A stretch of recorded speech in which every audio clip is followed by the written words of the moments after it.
everyone. This is The Five, and welcome to our Memorial Day special. I'm Kimberly Guilfoyle, along with Bob Beckel, Eric Bowling, Dana Perino, and Brian Kilmeade. We hope you've all been enjoying your holiday weekend. It's the unofficial kickoff of summer, but it's also the day we honor those who have served our country, and especially those who've made the ultimate sacrifice for our freedom. A little bit on the history of Memorial Day.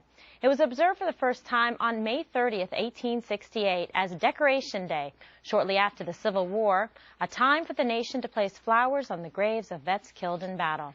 But it wasn't declared a national holiday until 1971. To honor our heroes, we want to bring your attention to a troubling problem for some of our vets. Many have been left waiting for months and sometimes years for their disability benefits. The Department of Veteran Affairs has a backlog of nearly 600,000 claims right now. Groups like Concerned Veterans for America are not happy, and they want the Secretary of Veterans Affairs replaced. In October of 2009, 164,000 in the backlog. It's now 630,000. What is wrong here? Veterans in the last 4 years, Candy, have joined us in unprecedented numbers. This administration and you knew that the two wars were going to end. This is not a lack of caring, but this is a lack of something. Normally when I've run into situations like this is a leadership issue. Well, this is unacceptable because this is an issue where many people on the both left and right agree. Here's Jon Stewart. Clearly, the lesson appears to be, if we could take the same urgency, enthusiasm, and clarity of vision you need to get elected to government and apply those to governing, can we fix some problems? Yes, we mother can. All right, Eric, I think that's a moment when you actually agree with Jon Stewart. You like what he has to say there, right? Yeah. He has been very outspoken on this issue. He's been great about it. Maybe not so much the other things, but look, President Obama said, he's literally said we have to fix this. He's addressed it, but then he doesn't do anything. I think that's exactly what those two sound bites talked about. Leadership. It's a failure of leadership. Leadership starts from the top down, and if President Obama doesn't make it an absolute utmost, most urgent thing on his agenda, it's going to fall wherever it falls. And for him to say it once and then let it go for months on end without fixing it, there's no reason that our veterans who risk their lives for our freedom to be waiting months, sometimes years, to get the benefits that they deserve today. Bob, there's bipartisan support on this issue, and you've been very vocal about it as well. Yeah, listen, here's the thing.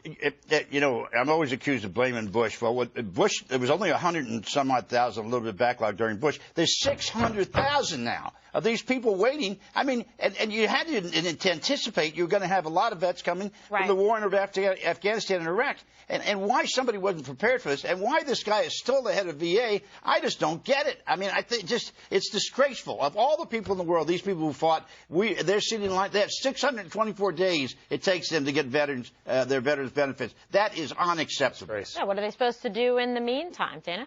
Well, I think that there has been a history of the Department of Defense and the Veterans Affairs Veterans Administration not communicating well, especially on medical health records. That's one of the things that they have been supposed to do for, what, Bob, 15 years? Something like that. And for some reason, they either can't communicate or they can't get something done. I would say two things. One, so President Obama has met in the last year with his cabinet 4 times.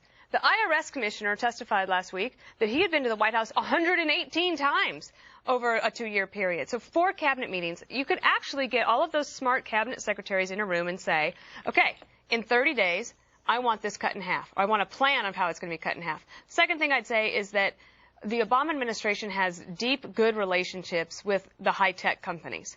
I don't think it would be asking too much to go to one of them, a Google or a Facebook or something like that, to say, could we have some of your smartest minds come in here and help us figure out how we could, from a technology standpoint, get this done faster? And I would bet they might be surprised that there is some private sector talent that could come in if the military can't do the logistics of getting this done.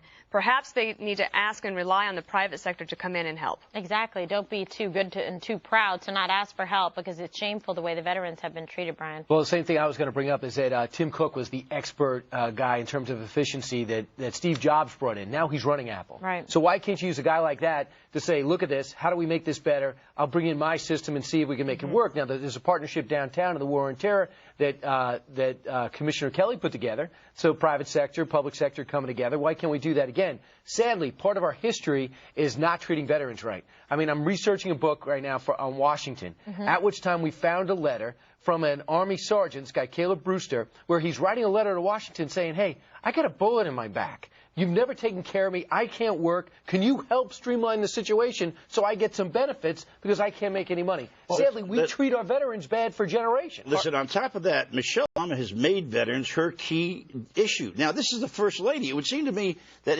if I were her, I'd go to her husband and say, look, I'm out there publicly trying to do everything I can for veterans, and they can't get their benefits. People I mean, what the hell is that all about? Hillary for health care, but this is terrible. Health care. Very important you said that, because the IRS is going to hire 15,000 new IRS employees, agents, whatever you want to call them, to administer Obamacare. Well, how about they hire another 15,000 or 5,000 agents, people who can make some of these health care decisions for these veterans who are waiting to get benefits. A lot of the backlog is people will sue each other. They'll go back and forth. I think I need more. They have to go through the court system. How about everyone just say, look, we'll get 15,000, 10,000 agents for the Veterans Administration, and let them make the decision on exactly what they can do. And by the way, guys, be very generous when you're making those decisions. Can I make a point about what Dana said? The Department of Defense oftentimes is late in getting the files of these guys who are veterans to the VA, and so these guys file for VA benefits, and the VA comes up with nothing. I mean, we don't know this guy was injured. In the meantime, the Defense Department hasn't been talking to them about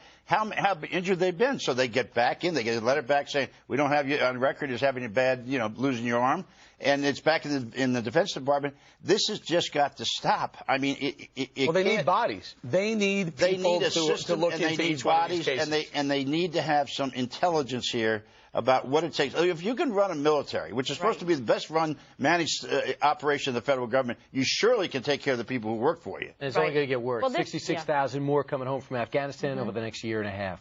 Well, we were definitely ill-equipped to deal with this, but there is no excuse. I think every available resource should be dedicated to this, because we should hold our heads in shame as a country if we can't take care of those who go out to serve and protect us. It's bad enough leave them in Benghazi, but this, unconscionable. There's a lot of also for, we've talked about private sector efforts to veterans when they've come back. That is working very well, especially for officers on some level. However, there are still complaints that the Department of Defense doesn't do a great job of trying to reach soldiers as they're transitioning out to tell them what their options are.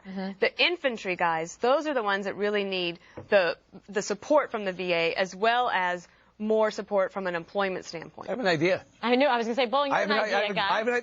Hire the guys who need jobs, the veterans who are coming back who don't need benefits. Hire those guys to administer the benefits packages. That's genius. They'll be aggressive. They'll give them, they'll be generous. And they'll understand the issue. I think it's a great idea. It's a genius idea. Well, listen, Danny put a finger on it. There are a lot of companies out there. They do take care of officers because they're very well trained, but they're now trying to figure out a way. What is it about an infantryman that works in a company? Well, one thing, they're dedicated. They've got a mission. And they can be taught. And fearless. And fearless. I mean, it seems to me that you look across your workforce, you ain't going to find people with those kind of values. And I think you could train them to do that. Bob, can I tell you something?